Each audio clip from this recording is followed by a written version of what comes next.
This is Media Sales Mastery, the podcast for media sales professionals.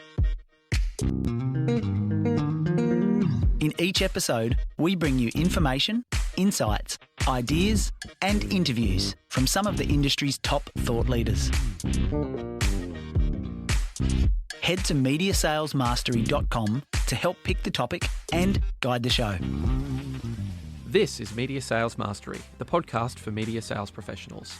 I'm your host, Jamie Wood, and our guest today is Terry Webb. Now, the topic we're covering off is going to be creativity and idea generation.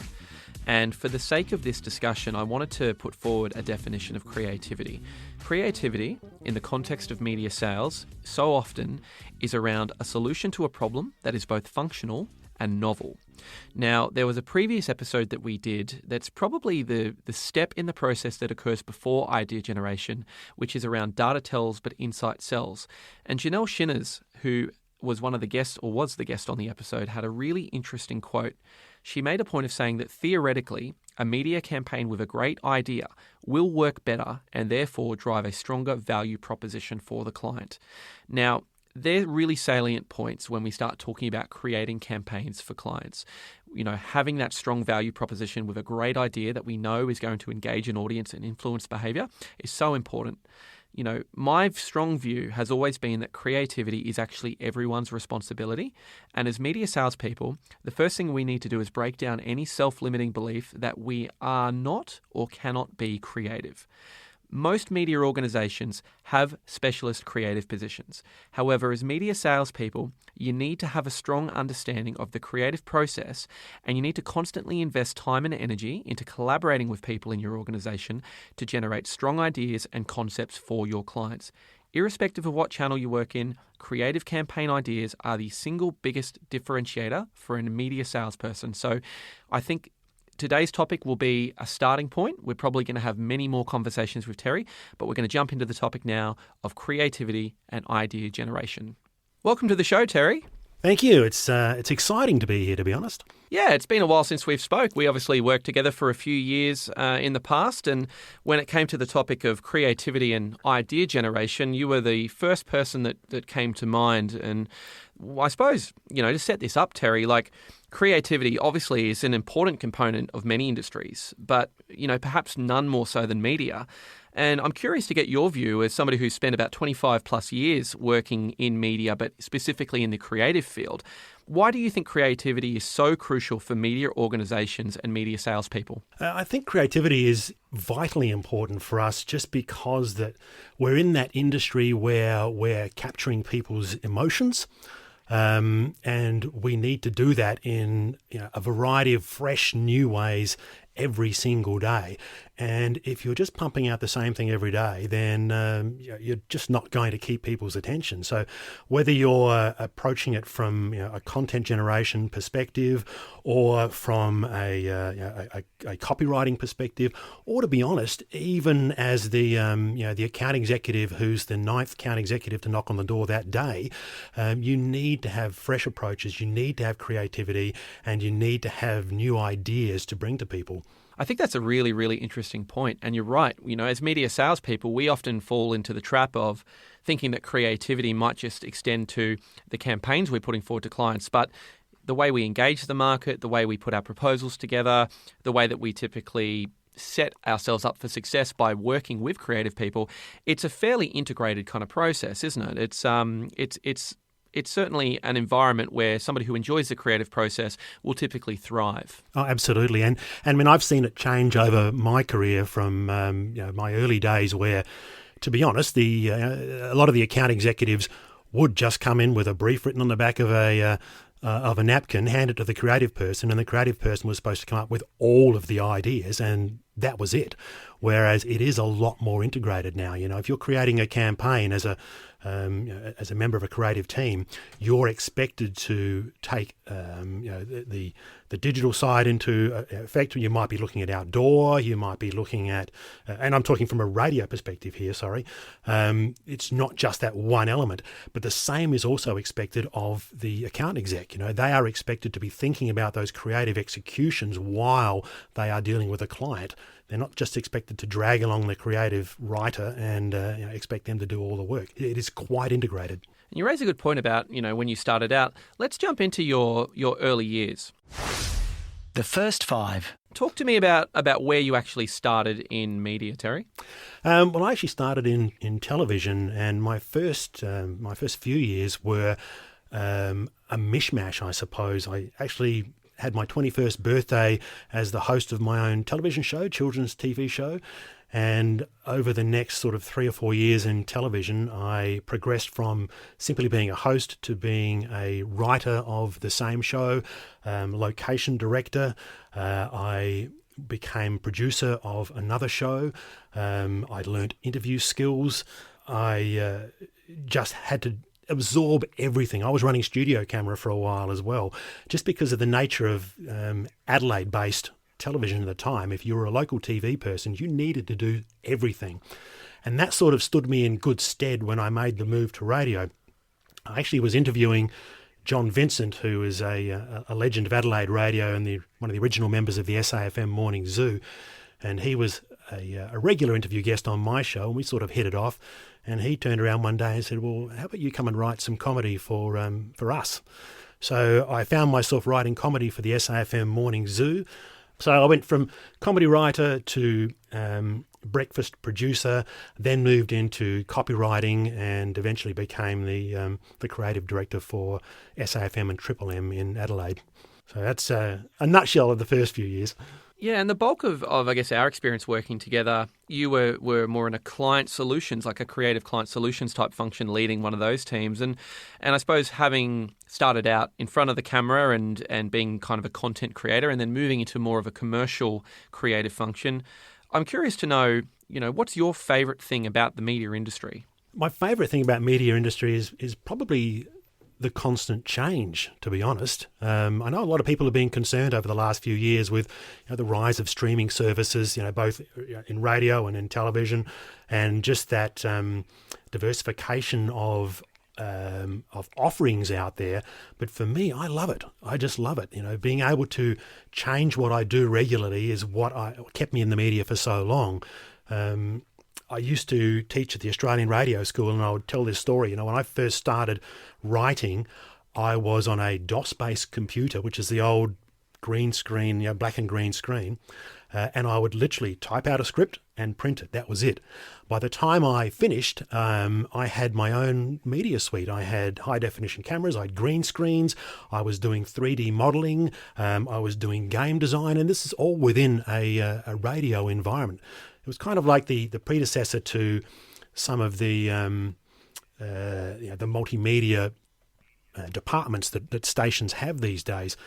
But it was that constant change that kept me interested and kept me sharp. I had to understand what was going on outside of the radio station. I had to study the shifts in people's entertainment habits, how they were absorbing entertainment. I've seen the move from analog to digital radio, how that was taken up. I remember the big push for DAB Plus to be put out in people's cars, and then watched online digital sort of surge past that. That constant change has kept it fresh and interesting and challenging, and that's what I love about the media.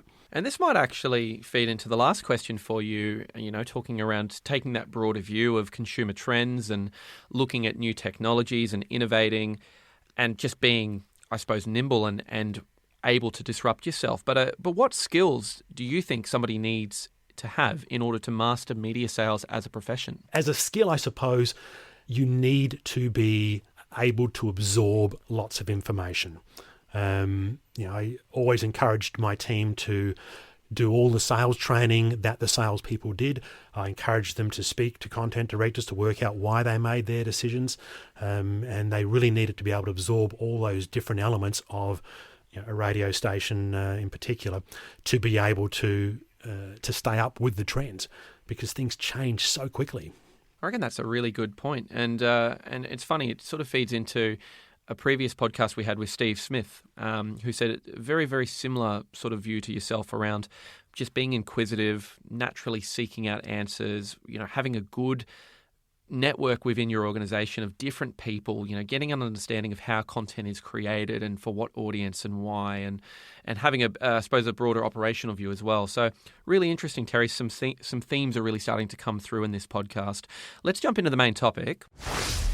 Media Sales Mastery. We're talking about creativity and idea generation, and the first thing I would say is that creativity is a very broadly defined term. So for the sake of this discussion, what sort of creative skills and disciplines would you say are primarily required by media salespeople? The main skill, I suppose, you need to develop is an ability to look at the end product first. What are you trying to achieve? To be able to see what the client is after clearly and cleanly, and then to be able to create around that. We see writers who might come up with something incredibly creative, but it doesn't get the job done. It doesn't achieve the client's goals. If a client wants to sell 1,000 widgets, then that's your job. And you need to develop the skills to be able to create something that's going to do that. As we just mentioned about all the support you've got around it, you've got, and I'm talking from a creative perspective here, you've got account executives who are going to put together the right schedule on the right station. You've got a content director who's going to deliver the audience. You have to create something that's going to bridge that gap towards the audience, to take those numbers, to take that product that's on air and make sure that it resonates with the target you're writing for. You made an interesting point there around sort of starting with the end in mind and creativity sort of being an enabler for a commercial outcome. I think that's a really interesting takeaway for the audience to think about. It's a creative idea is great, but a creative idea has to have that scope around what's the actual objective. And I suppose it leads into the question around brainstorming, which is the sort of preferred method for most media organizations and salespeople to generate ideas. Now, I know from probably your experience and mine too, we've spent a lot of time in brainstorms, and it's safe to say they can either be one of the most painful parts of the sales process, or they can be the most fun and the most fertile part. And I guess the question would be, somebody like yourself who's obviously moderated and been in so many brainstorms, what can a media salesperson do to set up the room for a successful brainstorm? One of the most important things is to make sure you've got the right people in there. And it's not as easy as you would expect. Quite often people might try to set up a brainstorm with just part of the sales team and the creative team and forget the content team. That is a pathway to disaster. If you don't have content people in there, then you're not going to get the content perspective, and you can't sell the ideas across because you need to do it in that environment. Trying to sell it after the fact is very difficult. By the same token, if you get too many content people in there and don't have representation from sales, then you may not be achieving the objectives that sales want. So getting that blend is important. I think it's also important to bring in people who are not associated with either content or directly with sales. So coordinators, sometimes reception, or the technicians, just the people in the building who have got a good brain and are going to look at it from a consumer perspective.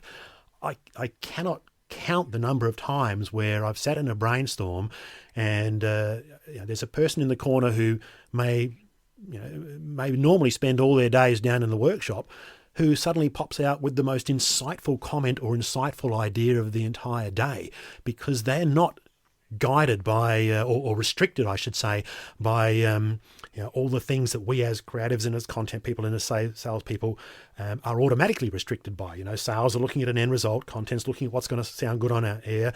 Creative might be looking to what's going to be fun, and the person who's not in that team just goes, but this is what the consumer wants, and they'll come out with that idea or that insight. That's actually a really sort of central theme that I would agree with totally, which is you want to have a really diverse group of people in the room, because that kind of positive tension that you create, and we've spoken about like generating insights. Oftentimes you actually need somebody who is the advocate or the voice of the consumer in the room to bring it back to, well, what's the actual consumer experience here? This is who we're actually targeting here.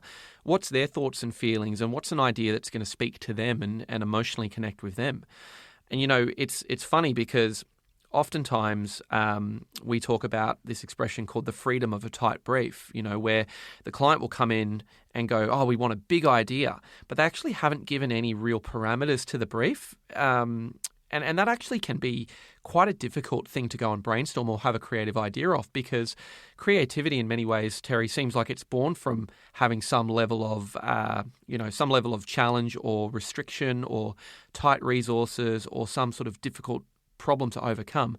How would you suggest that media salespeople attack, a client wanting a big idea but not really giving a firm, tight brief in order to get to that? Yeah, the hard answer, which is very difficult to achieve most of the time, is go back to the client and get the tight brief. Explain why we need that tight brief. The client should be led to understand that the better the information we get from them and the more insights we get from them, the more money we're going to make them. Because if we know exactly what we're doing and what problem we need to solve, it's a lot easier to solve it. Now, I know from reality that is very hard to do sometimes, and sometimes you might be dealing with clients who are difficult to get a hold of. Sometimes you're going through an agency who are not willing to go back to the client themselves and admit that they didn't get the right brief. So you just have to work it out. That's where experience in the room can really, really help. I always found it in my later years, I should say, I found it easier and easier because I had dealt with so many different clients and categories that even if I didn't have a full brief, I knew who they would be targeting because I knew the market and I knew the audience and I knew the products. When you're younger or earlier in your career, it's difficult to do that. So a great tactic is to find people who may know that information. Ask around. Ask around the office, ask your friends and everything prior to the brainstorm. If you can, go out to the client themselves and sit there. If the client won't give you a brief, sit there and watch his customers come in and out, and watch the way that they are handled in store, or if it's online, go and investigate the product there. Get some insights yourself, because if you can't be handed all the details on a silver platter, which is what you want, then you've got to extrapolate from the information that you can get your hands on, and it's important to get as much information as you can. It's also interesting, the pressures of the market and workload volumes for a lot of media salespeople. It can be very easy to go, we don't have time to do that. I don't have time to spend half a day off site. And I suppose the main kind of point to go back is to say, allocating the appropriate amount of time at that brainstorming level and at that information gathering level will pay dividends. It might seem like 2 to 3 hours is a disproportionate amount of time, but when you're talking about putting a campaign to air that's taking multiple hundreds of thousands of dollars in some case of the client budget, I think you need to really go back and look at that and go, that's actually just really good practice to go and invest half a day into formulating some really good insights and getting a good understanding of the client before you go into brainstorm. And I think, when it comes down to it, you said at the start of this discussion, it's about creating ideas that actually help to meet the client objectives. And so, Terry, I'm curious, how does a media salesperson strike the balance between a really creative idea, but a media solution that delivers on the client's commercial objectives? And I'll sort of add a little bit more context to this question. How do you avoid getting into a brainstorm and having tunnel vision as the salesperson going, no, that's not on brief, they need to sell widgets. That's not going to work. So limiting ideas, but also conversely, how do you bring a room that might be going a bit off track with some big grandiose ideas? How do you bring that back to going, the brief is this is what we need to achieve. How do we kind of run this idea through that relevant framework to qualify it against the brief qualifiers? Any suggestions for the audience on how they might do that better? Might sound too simplistic, but I've always found that the whiteboard is your friend. So at the beginning of a brainstorm, I like to clarify exactly what the brief and the objectives are, and I'll put them up in bold on the whiteboard. If the aim of the brainstorm is to generate an idea that's going to sell 1,000 widgets, then we put that up as the objective. It's not to increase foot traffic. It's not to increase brand awareness. It is to sell 1,000 widgets. So that any idea that is generated, we can then reflect back and go, how then is this going to sell 1,000 widgets? You're right. There are quite often ideas that pop up that are creative for creative's sake, or and this happens in radio a lot, that are designed to achieve a content outcome. And these days, we're a lot more aware of the need for content generation and creative generation to meet client objectives. So it is easier, but it still pays to clarify those ideas and break them all down. And if somebody pumps up an idea in a brainstorm that you think is not going to generate revenue, then ask, how is this going to generate revenue? How is it going to meet the client's objectives? For the audience at home, people that maybe don't consider themselves creative, Terry, you being somebody who has a really good understanding of creativity, both content and commercially, are there any tips you could give the audience around what are some ways to just boost your creativity? Like, are there any hacks that can actually make somebody a little bit more, useful when it comes to idea generation in the short to medium term? One of the most important things I can recommend people do is read widely. We all get stuck in our own little zones, and we might like one particular style of movie or one particular style of book or one particular style of music. Step outside of all of those boundaries, and particularly when you're looking at the written word. If you're surfing around the web, go places you've never been before. Don't go to not safe for work places if you're at work, but explore. If you're watching movies, watch something you've never watched before. The stimulus you get from those disparate ideas is what helps to generate new ideas. Creativity is not creating something from nothing.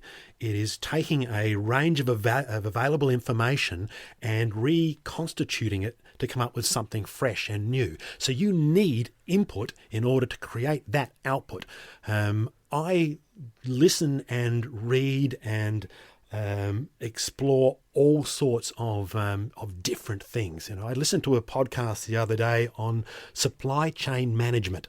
Now, as a creative person, you would assume that would be the most dead, dull, boring thing on the planet. But it wasn't. It was fascinating. I found little bits of information there that I'd never heard of before. And obviously, as somebody who's working in a commercial world, I now have a better understanding of some of the pressures that clients are going through, because supply chain management is obviously huge in their world. And that will, I know, in future brainstorms, help to spark different things. So read widely, watch widely, listen widely, get as much input as possible, because that will help your creativity. Don't just do the same thing you do every day. That's a great tip. It's so instantly applicable. One of the agencies that I've worked with for many years, they have a really interesting approach where they're attacking a client brief. They will typically take the category and so let's say for argument's sake, it's an insurance brand, and they'll go, imagine that this insurance advertiser was actually a chocolate bar or a motor vehicle or an airline. How would we potentially market it if it was a different category? So like little hacks like that, I think sometimes people don't realize how effective they are, because all it does is it just breaks that neural pathway and makes you think differently to how you normally would. I mean, as human beings, we can be very efficient in the way we think. We typically find success and then we just want to replicate that over and over, and maybe we refine. But so much of being creative is actually being comfortable to push yourself outside of what you're familiar and comfortable with, isn't it? Yeah, a really simple hack with your example there of the insurance company, imagine it was an airline, is to use a moment-to-moment technique. So what you do is go, okay, then let's assume that insurance company was an airline. So moment to moment, from the moment they open their doors, what happens? If they are an airline company, what happens? What do they do differently than they would do if they were just an insurance company? So, they might wear uniforms, and they might have a different paging system. They might do their own version of the pre-flight check, safety check. You go through all those moments, and that actually, again, gives you all these little tiny markers that can help you to generate new ideas. That's really cool. Well, I think it's a really good segue into the final segment of the podcast. I can't ask my sales manager that, so let's jump into that now. I can't ask my sales manager that. So, Terry, I deliberately held this question off until I knew we were going to have a chance to talk, because it is all about an issue that's happening with a media salesperson in a brainstorming environment.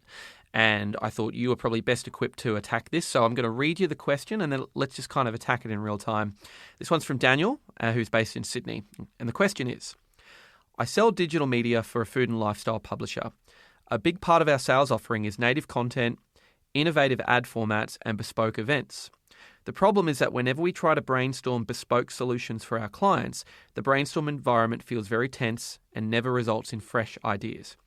Now, I always give a clear brief and try to be the voice of the client, but more often than not, the content team either shut down suggestions and say they won't work, or try to use the client's money to fund an idea or initiative that they already had planned. The ad operation and event people are also very quick to shut down ideas because of logistics or implementation hurdles that they want to avoid.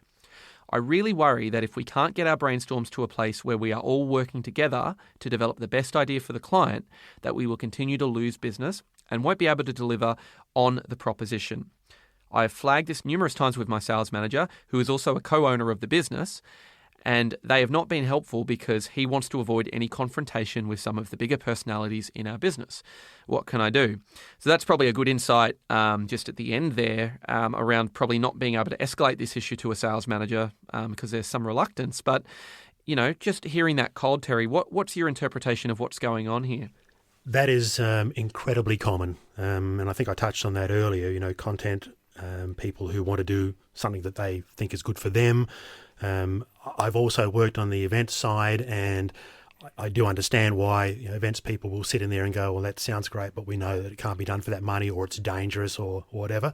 The trick with any brainstorming or any idea generation is to get people to understand that idea generation is a way of moving forward, not something that is cut and dried. So you don't come up with an idea and go, that will work, that won't work. You use that idea to spark other ideas.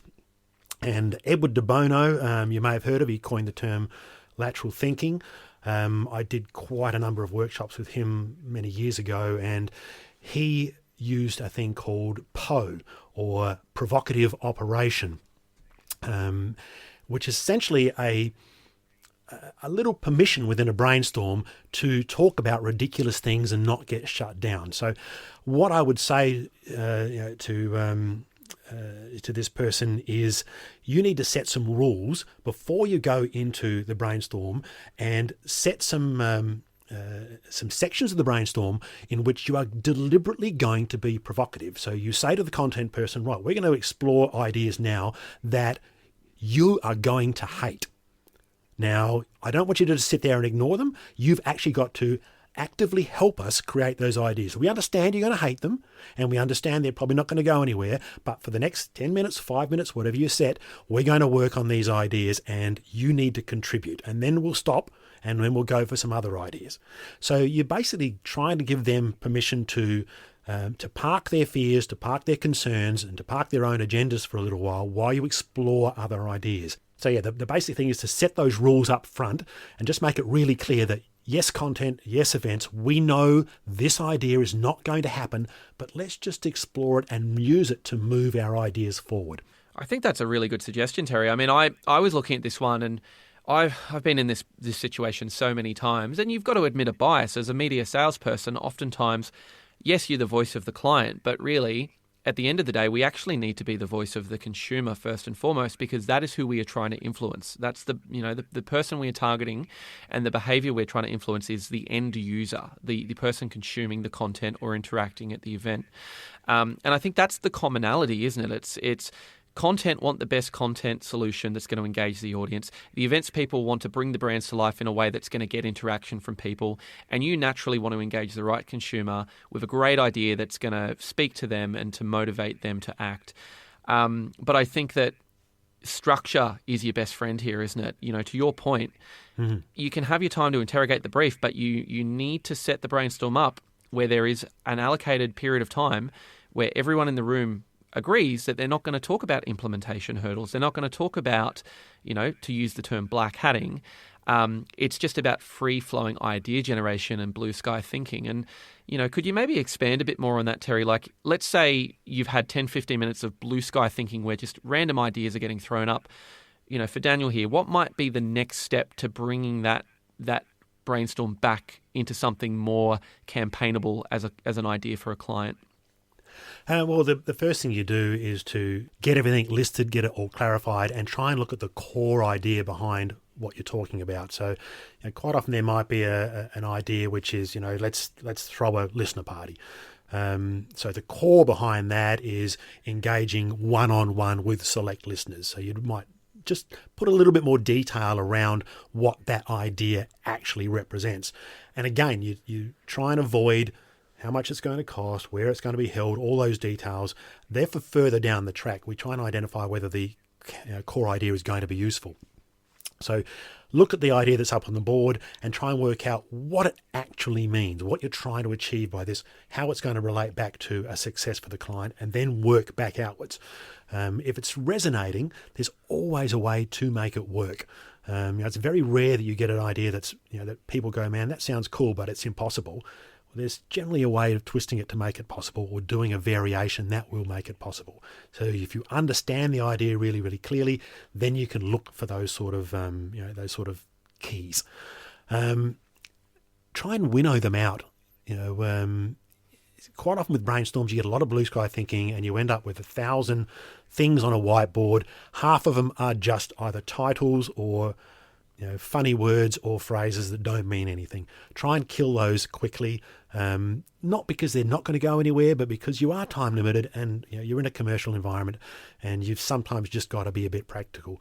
If you can get down to maybe 4 or 5 ideas that the team agrees have some potential and there's some value in working forward, then you're halfway there. You've actually started those steps towards a finished product. Develop, and this is before the brainstorm, develop a great relationship with your content people, whoever they are, whether it's your breakfast talent, whether it's your on-air talent, if you're on working on screen, whether it's your content directors, whoever. Make sure they understand you and they understand what you're trying to do. If they think that you're floundering or that you're just going for an idea because it is cool and creative, then they'll shut down. If they understand and trust that that this will eventually be changed and adapted and made into something that's worthwhile and workable, then you're much more likely to be able to keep that brainstorm on an even keel and get a great result. That's such a good point. Yeah. Yeah, look, the relationships, it's something that is ignored. There's, and again, I'm talking mainly in my radio background here, but there's a long history of not antagonism, but a barrier between sales and content, and quite often with the events or the creative people as the sandwich in the middle.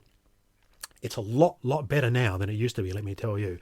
Back in the early days, it was there was a true barrier. Now people tend to be a bit more understanding, but there are still salespeople out there who only come to content when they want something. And you know what? Content aren't stupid. They know that. They understand that you've got a client that you want to get something for so that you can make money, and there's nothing in it for us.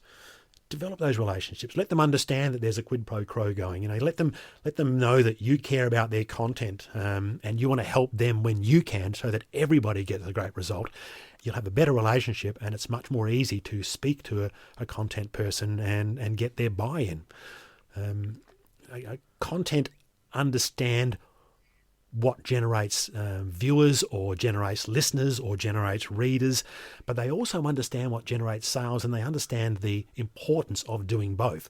So it's a matter of you finding your way within that sort of circle of knowledge so that they know that you feel the same way. Really important. It is, and just reflecting on this question a bit more, particularly being a digital publisher and talking about events and innovative ad formats and native content. One thing I'd also say to Daniel is really set the expectation in the room that just because we're generating ideas doesn't mean that they need to be jammed into content, or they need to, an idea can actually live across a number of different platforms or channels. And certainly I'm speaking from my experience in radio, but also talking to anybody that has inventory. Oftentimes having a great idea can kind of be brought to life via a number of different platforms or via a number of different pieces of inventory. So don't necessarily feel like just because there's a content person in the room that you can't create a great idea for a commercial solution, if that makes sense. And Terry, Absolutely. I know you had some experience in this realm of working on the brief that needed to feel integrated with the brand but couldn't live in content. I think that was almost an area of specialty of yours for a few years there, wasn't it? Absolutely, absolutely, and you're absolutely right on. For quite a few years in one of my roles, there was an absolute cutoff before we could even go and speak to content, and it was quite high. So we had multiple clients where we had to integrate them with the station using inventory.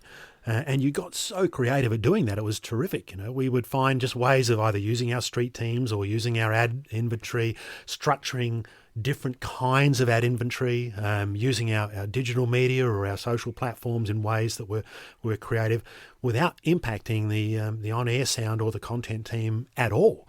There's lots of different ways you can do it. And if you don't feel you need content, don't use it. That's And the other thing I would say we could probably spend all day on this with Daniel, but I think we're both pretty passionate about this because I know what a combative brainstorm environment can feel like. And oftentimes it's just apparent that it's really a misalignment in objectives. So, to your point, Terry, like having that understanding of the political dynamic before going into the room and having a few hallway conversations going, hey, listen, I've got a pretty demanding client. I really need you to have my back in this room. I just want a bit of latitude to explore some blue sky thinking. Do I have your permission to kind of come in and can you be my wingman here? And I want to draw on your expertise from a logistics perspective when we start shaking down the brainstorm and we start talking execution at the end. But for the sake of creating an environment where we're just free-flowing ideas, let's just kind of do that at the start. So sometimes I think a bit of clever wording up of those stakeholders before you go into the room can really be conducive. Having a think about this too, let's say we're in a situation where you do have somebody in the room that is, very logistically focused and they're kind of shutting down ideas or they're going, look, that won't work because of this, this and this. Any thoughts just in real time? Let's say we're in the room, that's just coming up in real time. The brainstorm's getting hijacked. Do you have any thoughts for Daniel on a phrase or a way that he could steer that conversation back to, more fluid idea generation and get that person to somewhat pepper their enthusiasm for, bringing the realities of implementation to the forefront of the brainstorm? Believe it or not, it's super old school, but that is the whole point of the 6 thinking hats. Don't use all 6 because nobody understands what they are or how to use them, but just pick 1 or 2 and utilize those. Okay, then we are going to put on the cautionary hat now. That's the black hat. So we're going to look at what the logistical problems are. But now we're putting on the green hat, and that's the creativity hat. We're not going to look at what the logistical problems are, and we're going to actively create ideas without thinking about that. Now, I probably got my green hat wrong then because it's been a while since I've used them. But but that's the idea to remember. But yeah, find your own system. But it's almost like the talking stick. Again, it's that setting of rules. Okay, we're getting bogged down here in detail. We're going to put the black hat down. I need us now, just for the next 5 minutes, back to green hat. Let's look at this idea and let's look at where it can go without having to worry about the logistical sides. And then after 5 minutes, we'll go back to the black hat and we'll re-examine it. Yeah. That system, unfortunately, the 6 thinking hats is too complicated to be used in brainstorms. And we hear about it in brainstorms all the time, but you cannot use it unless everybody understands implicitly how it works and is prepared to work with it in exactly the right way. It's clumsy. So pick a few little key elements out of it, 1 or 2, just, there's a creative side and there's a cautionary side. And now we're doing creative, we're not doing cautionary. Now we're doing cautionary, we're not creative.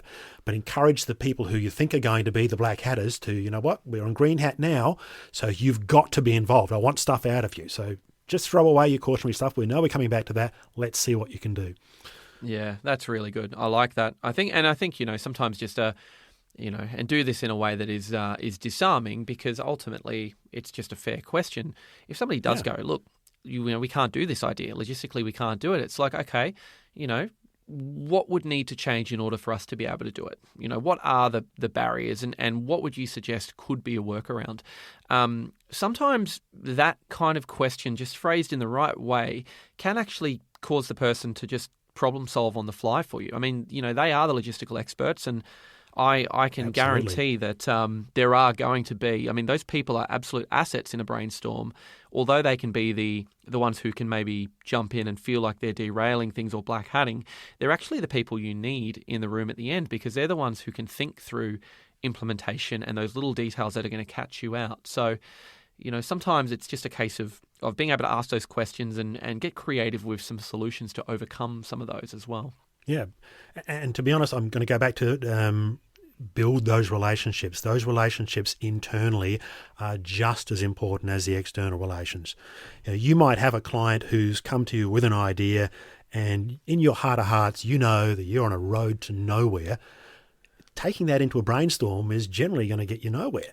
So go down to your content person, your publisher, your editor, your content director, your producer, your director, whoever, and sit with them and go, here's my problem. I've got X amount of dollars on the table. It's going to go to the competition if we don't get the money. And the client seriously is hooked on this idea that I know you're going to say no to. So what are our alternatives? How can we do something that's going to make them say yes? It might be something that the content director's got up their sleeve. It might be a way of changing the idea around, but just develop that relationship so you can sit down and have a long conversation with them before you even go to a brainstorm. And sometimes you'll just, you'll smooth the whole process out. That's a really, really good point to finish on, Terry. I think that will equip Daniel here with some good techniques to potentially, overcome some of these challenges. And Daniel, if you are listening, I really encourage you just to reach out to myself. I'll put you in touch with Terry if you want to unpack this further or have a convo.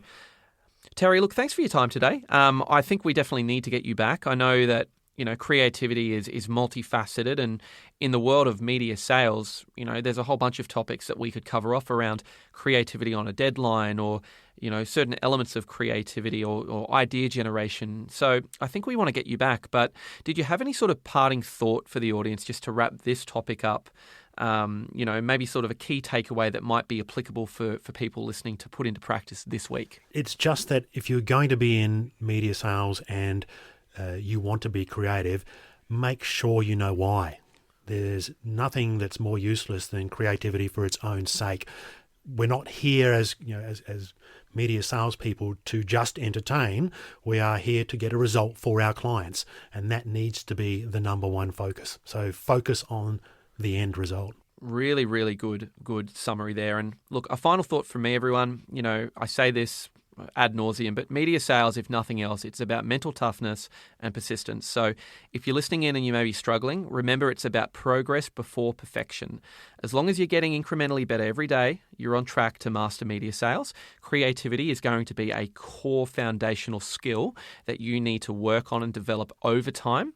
And it does require practice, it requires patience, but it will pay dividends because it absolutely is a currency that you can go to market with that will help you be successful and help you get great outcomes for your clients. So keep driving forward, have an amazing week. And Terry, I just want to thank you again for making the time. We look forward to getting you back on the podcast sooner rather than later, mate. Oh, I'd love to. It's been awesome. Thank you. You've been listening to Media Sales Mastery, the podcast for media sales professionals. Head to MediaSalesMastery.com to help pick the topic, guide the show, and don't forget to subscribe to receive new episodes each week.